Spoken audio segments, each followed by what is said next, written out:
तो आत्मरक्षा से वजूद, अस्तित्व और अब ताकत की लड़ाई में ये तब्दील हो गया है युद्ध। रूस और यूक्रेन युद्ध के 11वें दिन फिर परमाणु हथियारों की चर्चा से हड़कंप मच गया। रूस ने आरोप लगाया कि यूक्रेन परमाणु हथियार बनाने की फिराक में था और इस प्लानिंग के पीछे हाथ था अमेरिका का। शहरों पर रूसी सेना आसमान से बम बारूद बरसा रही।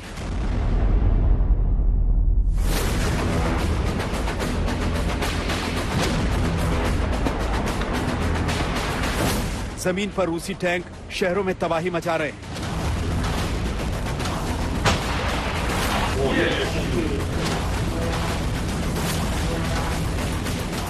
इस बर्बादी के बीच रूस की ओर से फिर ऐसा दावा किया गया है जिससे रूस यूक्रेन युद्ध के बीच परमाणु हथियारों की चर्चा फिर से शुरू हुई।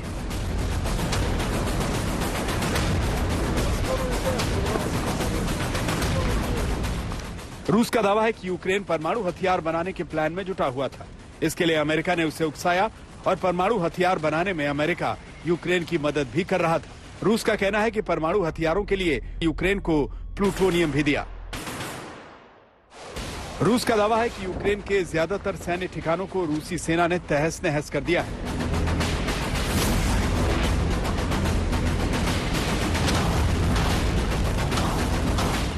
जिसके बाद यूक्रेन परमाणु हथियारों के दस्तावेज नष्ट करने में जुट गया है। रूस की ओर से यह भी कहा गया कि कीव, खार्किव और लवीव में यूक्रेन ने परमाणु हथियारों के दस्तावेज नष्ट किए।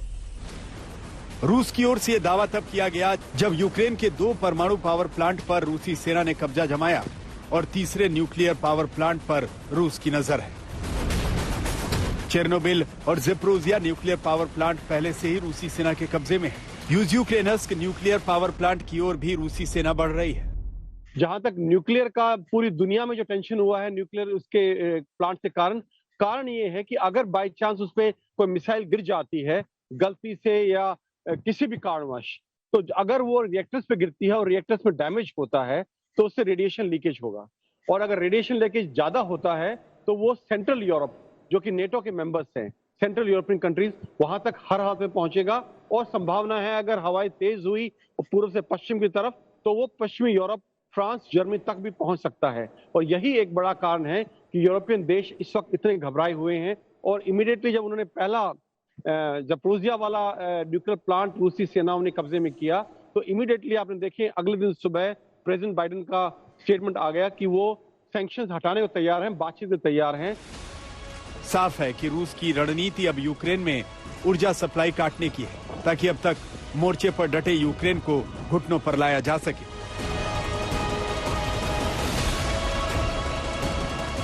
लेकिन अपनी इस रणनीति के लिए रूस परमाणु प्लांट्स को जिस तरह निशाना बना रहा है वो पूरी दुनिया को परमाणु खतरे की जद में ला सकता है। इस बात का डर इसलिए भी है क्योंकि अमेरिका और पश्चिमी देशों के प्रतिबंधों के बीच रूसी राष्ट्रपति पुतिन पहले ही परमाणु फोर्सेस को अलर्ट कर चुके हैं।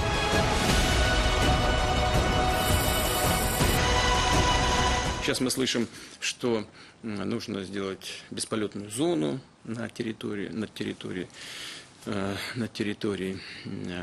Украины.